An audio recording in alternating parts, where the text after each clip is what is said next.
Why is it that 400 million Europeans are relying on 300 million Americans to defeat 100 million Russians? Yes. I don't often say this, but I have some sympathy from where Trump's coming from. Yes. If I want to talk to Europe, who do I call? Pretty persuasively, though I wasn't quite persuaded myself. Why not just say that directly in the same way Keating said it? Nobody in Jakarta was interested in it except for one guy. Hi, I'm Hugh White from the Strategic and Defence Studies Centre at the Australian National University. Hello, I'm Sam Roggeveen from the Lowy Institute. And this is Foreign Exchange, brought to you by Australian Foreign Affairs Journal. Let's talk about Ukraine. Great. I mean, Donald Trump has pushed Ukraine back to the top of the agenda in the last 10 days by him and his team coming out with this peace plan.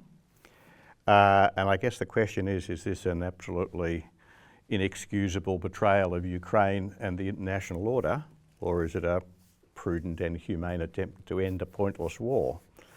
I think most of the opinion in the West has been that it's been the former, and you can understand that. I mean, the plan as it existed in its first put forward did give Russia a lot of what Russia was asking for. The 26 points. The 26 points, and that included, surrendering land in Donetsk, which Russia doesn't yet occupy, and a pretty strictly worded prohibition on Ukraine ever joining NATO, and a whole lot of other stuff, some of it pretty weird. And so it did appear to give Russia a good deal of what it wanted. And you can understand why people thought that was going too far. On the other hand, I've got to say my own starting point looking at it is to ask, well, what better deal could Ukraine sensibly expect to get if they fought for another year or 2 years, looking at the trajectory of the war, particularly since the summer of 2023, when Ukraine's failed summer offensives really, it created the stalemate we've seen on the battlefield, a stalemate which has been slightly in Russia's favour. Right. Looks to me as if Ukraine could fight on for another 2 years, lose another 50, 100,000 soldiers killed, another 15,000 civilians killed, and still not hope for a much better deal. So I don't often say this, but I have some sympathy from where Trump's coming from. Yeah. So that scenario that you paint of the war continuing, say, for another 2 years and the Ukrainians not getting much out of it, the Russians continuing to make slow gains, I ask myself, is there anyone that is favoured by that scenario? Yes. And the answer to that question might just be the Europeans. Yes. So the Europeans are playing a really interesting role in this. They appear to be quite at odds with the Americans on the nature of that first, the 26-point plan. A couple of days later, there was a 19-point plan, which was slightly more favourable to the Ukrainians and slightly better received by the European NATO members. Yeah, probably therefore still unacceptable to Moscow. Yes, indeed. We should get to that, right? Because at the moment, we have no clear sense of what the Russians actually want out of this or whether any of this is acceptable to them. But for the moment, let's just pause to talk about the Europeans. And it seems to me, if you're being really coldlessly, bloodlessly realistic about this, then that scenario is one that feels pretty good for the Europeans. It's a very unsentimental view, of course, but the Europeans want a future in which, I think are very comfortable with a future in which the Ukrainians, whilst, as you say, suffering immense damage to their own forces, are still inflicting massive casualties on the Russians as well. That's right. Weakening the Russian army and continuing to weaken the Russian economy and, by the way, keeping the Americans interested in Europe and interested in the conflict.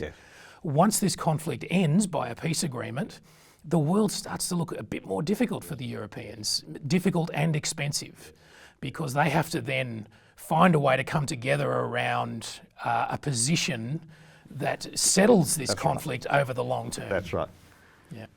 Well, settles a conflict, or to put it slightly differently, it then becomes their task to contain Russia. Right. I mean, at the moment, the Europeans are happily relying on the Ukrainians to contain Russia for them. Yes. And their fear is that if Russia succeeds in achieving the objectives which appear to be within reach for it in Ukraine, that will, as you say, both weaken America's engagement, because Ukraine has kind of provided a framework for American engagement in European security since it began, and also, they'll be responsible for making their own decisions about where they are going to draw the line around Russia's expansionism, and how they're going to draw that line, what resources they're going to put there to see them off. I mean, it's a slightly pretentious way of putting it, but ever since Peter the Great, at the beginning of the 18th century, brought Russia into the European state system, the question as to how far west the Europeans allow Russia to come has been one of the great questions of Russian statecraft, of European statecraft. And, most of the time the answer has been halfway across Poland. Yeah. And, the Europeans, I think, this is the great existential strategic question for the Europeans. If Ukraine does not succeed in pushing the Russians back to the post-Cold War borders, then the question as to where that line's going to be drawn is a very live one. And the fact is, the Europeans, for all of the talk, have not been prepared to do the only thing which would have given a reasonable chance of inflicting on Russia the kind of defeat they all said they wanted to inflict it, and that is to put their own forces on the front line. Ukraine was never going to defeat Russia and push the Russian forces back across the old border, the internationally agreed border, without active combat support from at least Europe, if not the United States. And the Europeans weren't prepared to do that. I can understand why the Europeans weren't prepared to do that. Going to war with Russia is a very big deal, particularly because in the end, Russia's conventional forces are backed by nuclear forces. And I think the role of Putin's nuclear threats in framing the whole conflict is something that people haven't given enough attention to. So, of course, exactly as you say, the Europeans find the present situation, and it's a creepy thing to say, but that doesn't mean it's not true. They find the present situation more congenial than the alternatives. And so we shouldn't be surprised that they squeal.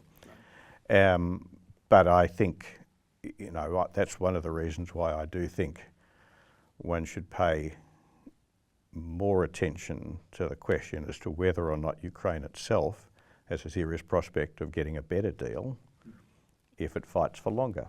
And I don't see that it does. I can't see how you could extrapolate from what we've seen over the, it is 2.5 years now since the initial invasion, nearly 3 years since the initial invasion, how you can extrapolate from there and see any prospect that Ukraine's going to be better off 2 years from now or 3 years from now than it is today. And there's a fair chance it'll be worse off. So the Russians are forcing some really uncomfortable questions on Europe. So are the Americans. And I want to talk about that for a moment. Yes. So there was a great line a few months ago from Donald Tusk, the Polish Prime Minister. And I'm going to get the numbers wrong here, but you'll see my point. He said something like, why is it that 400 million Europeans are relying on 300 million Americans to defeat 100 million Russians? Yes. His point was, we can do this ourselves. We are powerful enough both in number and in economies, so that collectively the European economies are worth 10 times the Russian economy, right? So they can easily do this by themselves. I think the problem with Tusk's formulation here is that idea of 400 million Europeans is purely figurative and arithmetic. Yes, thank you. Yes. It is not realistic because Europe is not politically unified on this question. There was that great quip from Henry Kissinger from the 1970s. If I want to talk to Europe, who do I call? Who do I call? Yeah. Now, of course, the answer to that question at the time and for long afterwards was Washington. Yeah. If you want to talk to Europe, call Washington, right? In a strategic sense. Yeah. Washington was the leader. Yeah. What the United States is doing under Donald Trump is actually forcing that question to the forefront again. Yeah. Because if the Americans really are threatening to pull back, as they realistically might under Donald Trump, then it revives that question. And you could argue that European statecraft in this period, even under the worst, most egregious provocations from Donald Trump and his team, that kind of genuflecting to Washington has been an extended attempt to continue to defer that question. That's right. Henry Kissinger's question. That's right. Yeah. They don't want to answer it. That's right. Because if they are forced to confront it, well, what is the answer? Yeah. It can't be Berlin. Berlin can't be the answer. It can't be Paris or Warsaw or London. It has to be Brussels. That has to be the answer. No, except it's not the answer right now. That's a really interesting question. I mean, you're absolutely right. And Tusk was absolutely right. That is, it makes no strategic logic for the United States to take responsibility for defending a vastly strengthened Europe against a vastly weakened Russia, compared to where they were in 1948 when the present arrangements were put in place. And so, because back then Western Europe was flat on its back, and Russia was Soviet Union was incredibly strong, and of course America's strategic imperatives to contain the Soviet Union were, for all the reasons that George Kennan set out so eloquently, very compelling. None of that's true anymore. America's imperatives are much weaker, Russia's much weaker, Europe's much, much stronger. But as you say, it's stronger arithmetically. Population, economy, technology, even its aggregate military capabilities. Yes. What it lacks is the political identity to make that strategically effective. Yes. And the reason why one might, you're on this point, you're more pessimistic than I am. It seems to me that the combination of Vladimir Putin and Donald Trump have a pretty fair chance of forcing the Europeans to confront that question. But I tend to agree that the answer, how does Europe build the political legitimacy, or the political institutions with sufficient legitimacy to wield Europe's strategic power coherently, the answer can't be Brussels. And I think the answer has to be Berlin. And it's Berlin for two reasons, partly because Germany is the biggest, strongest country, but also because of its geography. Berlin can, because the strategic challenge they face is to contain Russia. And Berlin is the country that's far enough east for that to be a really live question. It's very easy to convince the Poles, for example, that Germany would go to war with Russia to keep the Russians out of Poland. It's harder to convince the Poles that France or Britain would go to war with Russia to keep the Russians out of Poland. It's a sort of geometric question. Yeah. And so I think both the combination of its weight and its central location make Germany the only answer. But of course, that's a question about what kind of country Germany sees itself as being.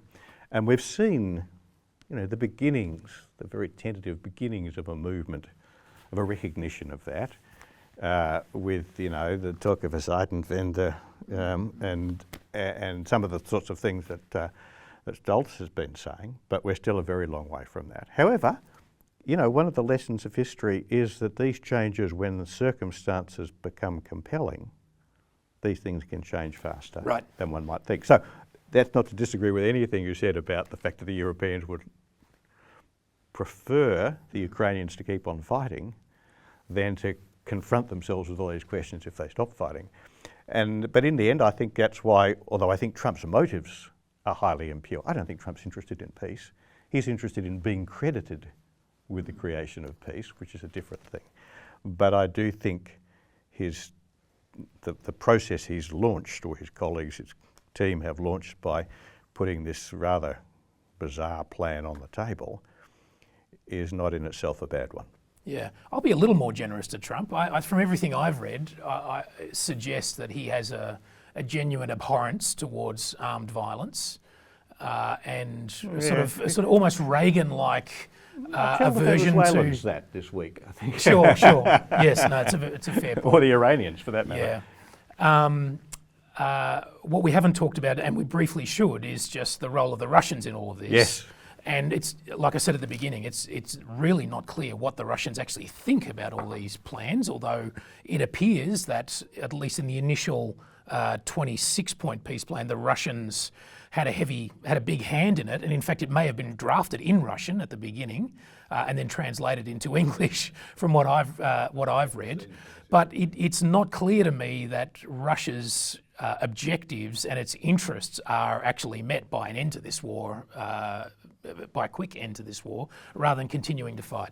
Look, it's a fair point. I mean, I think it's pretty clear, I think, that Putin's capacity to keep on fighting is pretty robust, because he could have. It has looked as though he's been within reach of a negotiated outcome, which left him in control of the land that Russia now occupies, and with some kind of undertaking that Ukraine not join NATO, which seem to me to be the two really key things. That's been within reach for a year or more, and he's chosen not to reach out for that and try and make it work. And so what that suggests to me is that although obviously he's hurting, he's not hurting badly enough for him to feel that doing an early peace deal is an imperative. But it does also seem to me that while that has been true so far, if he was offered the chance of doing a deal on something like the terms of the original version of this plan, and not in every respect, because I think there are some things that Russia really would have found hard to accept, then I don't find it implausible that he'd be willing to sign up to it. So I think there is there is a chance that this process probably has a long way to go, but that this process will end up producing some kind of settlement. So we should talk about the Australia-Indonesia Security Treaty. Yeah. So on the 12th of November, Australia and Indonesia announced that they had completed negotiations on a new security agreement. The agreement hasn't been signed. That's apparently going to happen in January when Prime Minister Albanese visits Jakarta. But it's a new security agreement, and the operative phrase, and I've copied it here, is to undertake to consult at leader and ministerial level on a regular basis about matters affecting their common security, and to develop such cooperation as would benefit their own security and that of the region.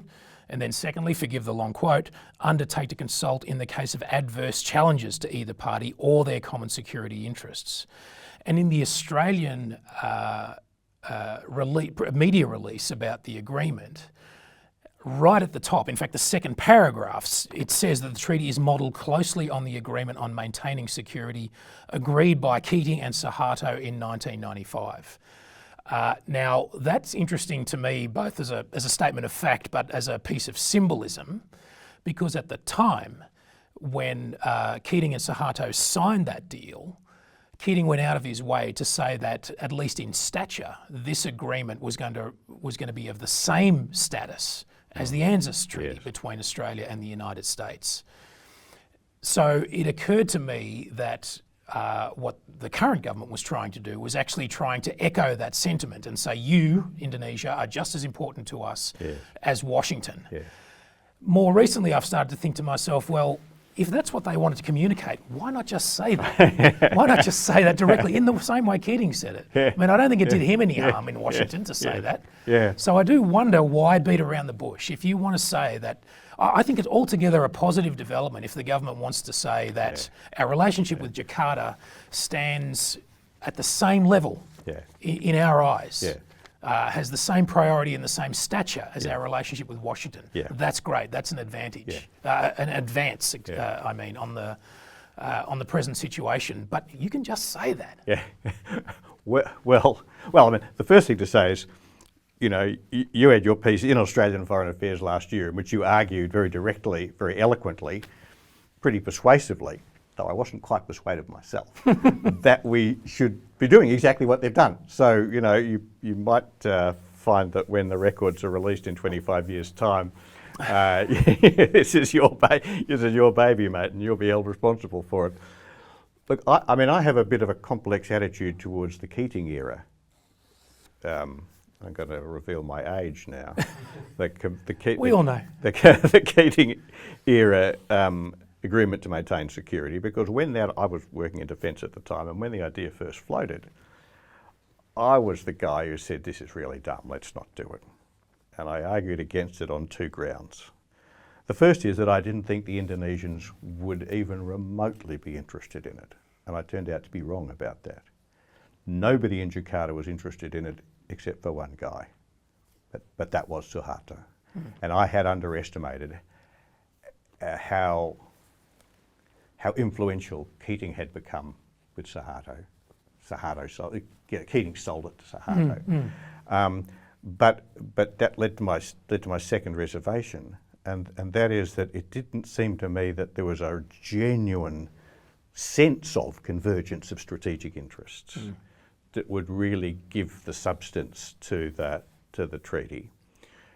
Nor was there any prospect of developing the kind of actual practical, nitty-gritty stuff on the ground, which would... Well, like ANZUS. Well, exactly. Yeah. Well, like ANZUS, or to look at a different way, like FPDA, for example. Right. Now, the language in the Five-Power Defence Agreement. Five-Power Defence Agreement with Malaysia and Singapore, and New Zealand and the UK.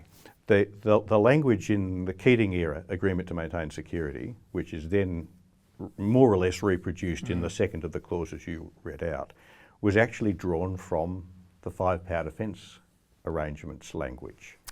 But what made the Five-Power Defence Arrangements language stand up and dance and really reflected a deep strategic commitment was that Australia, and still today I might say, we established an integrated air defence system for Malaysia and Singapore, headed by an Australian two-star, and it's still running today. Right. We Australia take a significant share of the responsibility for the air defence of Malaysia and Singapore. What's more, we continually rotate maritime surveillance aircraft and an infantry company through Butterworth. I mean, there's real stuff on the ground there. Yeah. What worried me about the AMS, and what still worries me about this new agreement, and I don't think it's a bad thing, but I think we need to be very careful about its limitations, is that I don't think we have either the genuine sense of convergence of strategic interests that would be required to really give that language substance, nor do we have any prospect of the kind of practical, serious, strategic, military cooperation. And I don't just mean the sort of stuff we do with other countries, exercises and exchanges and things, the really nitty-gritty stuff, like we have with FPDA. I don't see any sign of that. And I think there's a reason for that, and it goes to the point about why we don't just come out and say the relationship with Indonesia is as important as the relationship with America. Because it was one thing to say that in 1995 when America ruled the world, or at least seemed to, and its power in Asia was unchallenged. To say it now would be to wade straight into the question which the Australian government is devoutly committed to avoiding raising, and that is the question as to whether Australia's principal strategic objective is to preserve US strategic leadership in Asia, or to try and adapt to live in a world in which the United States is no longer playing the strategic leadership role. And the fact is, I think the government's very split on this. It was split, right. not within itself. Yes. On the one hand, among its members. Yeah. On the one hand, AUKUS is all about preserving the United States as the leading power in East Asia. On the other hand, all of the stuff about this, for example, and the way in which they actually, not just cite Keating, but kind of elevate his diplomacy, security in Asia, not security from Asia. And by the way, Prabowo met with Keating after that announcement. Absolutely. And I mean, considering how toxic, in fact, relations between Keating and the Albanese government have been on foreign policy questions hitherto, the fact that they so fulsomely acknowledged Keating's, so to speak, godparental role in relation to this, alongside yours, is, it seems to me to be very suggestive. So, when Penny Wong gave a speech at the AIIA, Australian Institute for International Affairs conference last week, she did have the routine line that America's role in regional security is indispensable. But that was the one line about America in a 20-minute speech, which was all about a catalogue of what Australia's doing in the region. Yeah. And I think, the problem is, and this really goes to one of the points you made in your excellent essay, that the problem is that having a kind of relationship with Indonesia, which this document would foreshadow, only makes sense if we are accepting that America is no longer going to be the leading power in the region. Right. And yet we don't yet accept that. And you had in your essay that in order to make an alliance with Indonesia work, we'd have to abandon AUKUS. Right. And that, that says it all. Right. And well, having just heard you make an admission that you were on the wrong side of this of that initial agreement in 1995. Well, I'm not sure I was on the wrong side in the long run, because remember, it got thrown out by the Indonesians. Good point. Sorry. But let me return the favour in a sense, because that essay that you're so generous about, I actually think I got something wrong there too, and it goes to this very point that you just made, which is that if you'd asked me at the time that I wrote that, did I think an agreement like this would be possible under the present conditions, meaning under the conditions of AUKUS, I would have said no. Yes. And in fact, I made the argument explicitly in that piece that AUKUS makes it much more difficult for Australia to deal with Indonesia on these terms. Yeah. And the reason I made that case is that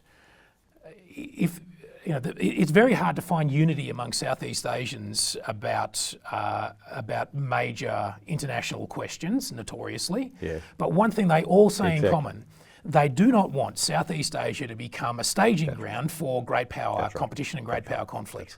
That's exactly what AUKUS does. That's right. Yeah, that's exactly right. On not just on a political level, but at an operational level, right? If you've got highly important strategic submarine bases on Australia's west coast and east coast, and by the way, an American bomber base just south of Darwin, you give China the strongest possible incentive to operate in and through maritime Southeast Asia. That's exactly what the Southeast Asians say they don't want. That's right. So I would have said beforehand, there's no way the Indonesians would do any of this because AUKUS gets in the way. Yeah. Now, I was wrong about that, but maybe all that says, the generous to me interpretation of that issue is that maybe this agreement's not worth very much anyway, and the Indonesians don't see it as much of a problem because they're not actually investing much significance in this treaty. I think that's exactly right. That's exactly right. The fact is that, on the one hand, Prabowo is willing to sign this treaty with Australia. On the other hand, he dodges the G7 to go and visit Putin in Petersburg. He turns up at Xi Jinping's military parade a couple of months ago. He's ordering Chinese J-10 fighters. This is a bloke for whom the concept of non-alignment is not just a phrase. He is deeply committed to not committing Indonesia to one side or the other, but in the contest between America and China. But the fact is that by not committing himself to one side or the other, he sides with China. Yes. And that's the point. Indonesia is willing to accept an East Asian Western Pacific order in which China is the leading power. It doesn't like the idea, but is not prepared to align itself with the United States to prevent it. Whereas Australia's policy, if AUKUS means anything at all, or if Penny Wong means what she says when she says that America's role in the region is indispensable, is deeply committed to supporting the United States. And therein, I think, lies the contradiction in Australian policy, which this agreement really highlights. Now, you say Prabowo implicitly sides with China by remaining non-committal, and I think that's right, but doesn't have to be right. If Indonesia itself was stronger, if it was an independent pole in this power contest, then that position would be more plausible. No, there's a really important point, because I think if we look 25 years ahead, which is no time at all in this business, and Indonesia, which is by then the fourth biggest economy in the world, and Indonesia, which may even at last finally have started to develop the kind of air and maritime capabilities that you expect the world's biggest archipelagic nation to have. And I might say, just looking at the raw numbers of the frontline combat aircraft that India is buying, it's in the 40s. They've got, Indonesia, not India. Indonesia. They're looking at 42 J-10s. They're looking at a large number of Rafales. They're looking at acquiring some of the Turkish Khan aircraft, and they're also talking to the South Koreans. Now, these are 4 or 4.5 generation, not 5th generation aircraft, but still, this is a very different look for the kind of Indonesian air capability that we would have seen today or in previous decades. So I do think we need to look ahead for the point at which Indonesia is a regional great power in its own right. But at that point, we have to be very careful. Of course, we'd like it to be an ally, or at least a congenial neighbour. But we have to be very careful that we manage our relationship with Indonesia in such a way that that remains the case, because it's going to be the great power and we're going to be a middle power at best. Right. That's going to require us to be very accommodating. I'm going to allow myself the final word here before we run out of Fair time. First of all, it requires a leap of faith to imagine that the Indonesians are going to actually acquire all of these aircraft that you're talking about. Sure. But perhaps once even larger than the one it takes to expect that we're going to get all the submarines that we've been promised. No, not larger than that. But second of all, I would say that the essay that I wrote actually argues for something even more ambitious than what we've got here. Yes. And you just used the word ally. Yes. And I think ultimately what Australia should aim for is an alliance with Indonesia. Yes. And as I think something you've taught me over the years is that ultimately for all of the finery that we wrap alliances in, especially in this country, they must ultimately be based on a clear convergence of national interests. Yes, yes. And the thing that brings Indonesia and Australia together is that neither country wants China to be the dominant maritime power in Southeast Asia. That is the key thing that they have in common, and that alone, to me, is the basis for an alliance, theoretically. Yes, yes. Should in future be the basis for an alliance. Indeed. Not yet, though, I would say. Okay, so what are you reading at the moment or watching? Okay, so my recommendations, first of all, for work is an op-ed published by Shiro Armstrong and Liam Gannon in East Asia Forum just a couple of days ago at the time of recording. It's called Why Australia's Pro-Globalisation Consensus Endures. Now, it doesn't seem, it almost seems redundant for any Australian commentator to have to put a position for economic globalisation, but it's not redundant anymore. It's not at the moment, exactly. And so it's almost refreshing to hear it said that Australia benefits enormously from globalisation. A point that Shiro didn't make that I've made in the past is that it helped us get through the China economic coercion campaign over the last 3 years. In fact, I think Shiro has made that point. I should be generous to him. And he's a terrific commentator on this question, so I recommend the essay. Less work-related, but still slightly international relations adjacent, a podcast called Econ Talk with an American economist named Russ Roberts. The podcast is misnamed. It's largely not about economics, although he brings an economic sensibility to all the subjects that he covers. And there's a recent episode on urbanism, which is a continuing interest for me, where he talks about it. He talks to an author of a new book. The episode's called The Magic of Tokyo, and about the unique aspects of Japanese urbanism, which is just a joy when you go there. I mean, it's just such a wonderful experience. And so I recommend Econ Talk. Good. Okay. Well, look, my sort of work recommendation is a series of blogs, really, by a bloke called Lyle Goldstein, who used to be at the Naval War College, is now with an outfit called Defence Priorities, think tank in Washington, D.C., called Target Taiwan, slightly jazzy name, but it's 4 essays which looks at the question of the US-China conflict over Taiwan in a very cool and systematic way, and comes up with, to me, very compelling and very data-rich arguments as to why the United States will not win a war with China over Taiwan, and in the process takes on a couple of the more recent, for example, a very substantial series of war games run by the Centre for the New American Security last year on that scenario, and I just think it's one of the best constructed analyses of the military underpinnings, and for that matter, the diplomatic underpinnings of judgments about the US-China scenario over Taiwan.